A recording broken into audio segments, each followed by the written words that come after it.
রব্বুল আলামিন আমাদেরকে এই জালেমের জুলুম থেকে আল্লাহ পাক আমাদেরকে নাজাত দিয়েছেন। কে নাজাত দিয়েছেন? আল্লাহ পাক আমাদেরকে নাজাত দিয়েছেন। এখন আপনি এই নাজাত পেয়ে শুকরিয়া করবেন কার? বলেন। আল্লাহ যদি অনুগ্রহ না করতেন, দয়া না করতেন, তাহলে কি এই স্বাধীনতা পেতেন? আমরা আপনারা যতই চেষ্টা করতাম এই স্বাধীনতা পেতাম না। কেবলমাত্র আল্লাহ দয়া করেছেন বিদায় আমরা স্বাধীনতা পেয়েছি। সম্মানিত হাজিরিন, এজন্য শুকরিয়া করতে হবে কার? আল্লাহ পাক রব্বুল আলামিন কোরআনুল কারীমের সূরা আনআমের ৪৩ নম্বর আয়াতের মধ্যে জালিমের বর্ণনা করেছেন। আল্লাহ পাক রব্বুল আলামিন কোরআনুল কারীমের মধ্যে বলেছেন, অতীতের যুগে যত জালেম ছিল, যত স্বৈরাচার ছিল, আমি আল্লাহ পাক রব্বুল আলামিন ওই সমস্ত জালেম আর স্বৈরাচারদেরকে আমি আল্লাহ পাক রব্বুল আলামিন আমি শাস্তি দিয়েছি। ওই জালিমদেরকে আমি আল্লাহ পাক রব্বুল আলামিন পাকড়াও করেছি। আমি পাকড়াও করে আমি আল্লাহ পাক রব্বুল আলামিন মাজলুমদেরকে জানিয়ে দিলাম। এবার তোমরা বলো আলহামদুলিল্লাহি রাব্বিল আলামিন। বলেন সকল প্রশংসার মালিক কে? আল্লাহ। জালিমের গুড়া যিনি কেটে দিয়েছেন তিনি কে? আল্লাহ। সে আল্লাহ কি এখনো আছে? আছে। আল্লাহ ধরে না, ধরে না, ধরলে আল্লাহ ছাড়ে না। সম্মানিত হাজিরিন, এই জন্য সকল নবীগণ ছিলেন শুকরগুজারী। সকল নবীগণ কি ছিলেন? শুকরগুজারী। সম্মানিত হাজিরিন, সকল নবী করিম সাল্লাল্লাহু আলাইহি সাল্লামগণ ছিলেন শুকরগুজারী। ওরা শুকরগুজার করেছে। আমাদের নবী করিম সাল্লাল্লাহু আলাইহি সাল্লাম আল্লাহর শুকরগুজার করেছেন। আমাদের নবী করিম সাল্লাল্লাহু আলাইহি সাল্লামের কোনো দোষ ছিল না। আমাদের নবী করিম সাল্লাল্লাহু আলাইহি সাল্লামের কোনো প্রকার দোষ ছিল না। তারপর আমাদের নবী করিম সাল্লাল্লাহু আলাইহি ওয়াসাল্লাম রাত জেগে তাহাজ্জুদের সালাত আদায় করেছেন।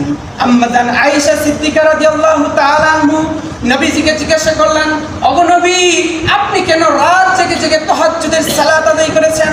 নবীজি বলেছেন, আমি রাত জেগে জেগে সালাত আদায় করেছি এই জন্য আমি কি মহান রব্বুল আলামিনের শুকরগুজারি বান্দাই। সুবহানাল্লাহ বলেন। নবী করিম সাল্লাল্লাহু আলাইহি সাল্লাম রাত জেগে জেগে তাহাজ্জুদের সালাত আদায় করেছেন, কিন্তু ওনার কোনো গুনাহ ছিল না। তারপরে উনি রাত জেগে জেগে সালাত আদায় করেছেন। সম্মানিত হাজিরিন, এখন এতদিন আমরা মাজলুম ছিলাম। আমরা কি ছিলাম বলেন? এতদিন আমরা মাজলুম ছিলাম। এখন আমরা কি হলাম? নাজাত পেয়েছি, মুক্তি পেয়েছি। এখন আপনি মাজলুম হয়ে আবার আপনি নিজেকে জালিম বানিয়ে ফেলবেন না।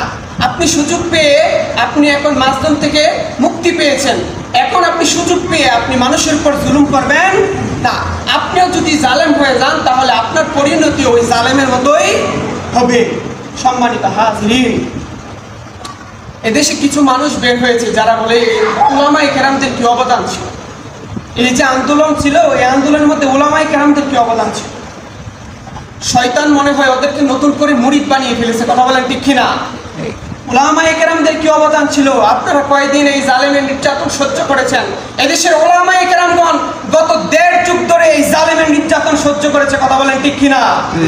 সম্মানিত হাজিরিন, যারা বলে উলামায়ে কেরামদের কি অবদান ছিল, তোমার লজ্জা থাকা দরকার। এদেশের যুব সমাজকে আর তরুণ সমাজকে, এদেশের মানুষকে প্রতিবাদী হিসাবে গড়ে তোলার জন্য কাদের অবদান বলেন? কার অবদান? উলামায়ে কেরামদের অবদান। যারা বলে উলামায়ে কেরামদের কি অবদান ছিল, এদেশে উলামায়ে কেরামদের অনেক অবদান রয়েছে। এই আন্দোলনে উলামায়ে কেরামদের অবদান রয়েছে। উলামায়ে কেরামদেরকে আপনারা বিভিন্ন মিথ্যা মামলার ট্যাগ দিয়েছেন। উলামায়ে কেরামদেরকে আপনারা নির্যাতন করেছেন। সম্মানিত হাজিরিন, এদেশের উলামায়ে কেরামগণ চুরি করে নাই, এদেশের উলামায়ে কেরামগণ ডাকাতি করে নাই, এদেশের উলামায়ে কেরামগণ টেন্ডারবাজি করে নাই, এদেশের উলামায়ে কেরামগণ দেশের টাকা বাইরে পাচার করে নাই, এদেশের উলামায়ে কেরামগণ কোনো দুর্নীতিবাজ, কোনো অবৈধ কার্যক্রমের সাথে এদেশের উলামায়ে কেরামদের কোনো সম্পর্ক আছে? নাই। দু একজন হাতে গোনা থাকলে চাটুকার থাকতে পারে। এগুলো দু একজন চাটুকার পৃথিবীতে ছিল, আছে, থাকবে। তবে এই দু একজন চাটুকার দিয়ে তো আপনি গোটা আলেম সমাজকে জাস্টিফাই করতে পারেন না। সম্মানিত হাজিরিন, এই দেশের উলামায়ে কেরামদের কি অবদান ছিল যারা বলে তাদের লজ্জা থাকা দরকার। সম্মানিত হাজিরিন, এদেশের ওলামায়ে কেরামগণ আপনাদেরকে গত 1.5 যুগ ধরে বলে যাচ্ছে, ওয়াজের ময়দানে, মাঠে ময়দানে বলে যাচ্ছে যে গর্ভবতী মায়ের প্রসব বেদনা যত বাড়ে সন্তান হওয়ার সম্ভাবনা তত বাড়ে।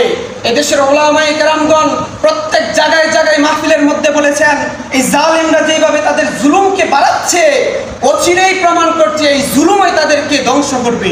করেছে কি করে নাই? সম্মানিত হাজির, খবরদার ওলামায়ে কেরামদের সাথে লাগতে আসবেন না। ইসলাম আর ইসলামী রাজনীতির বিরুদ্ধে লাগতে আসবেন না।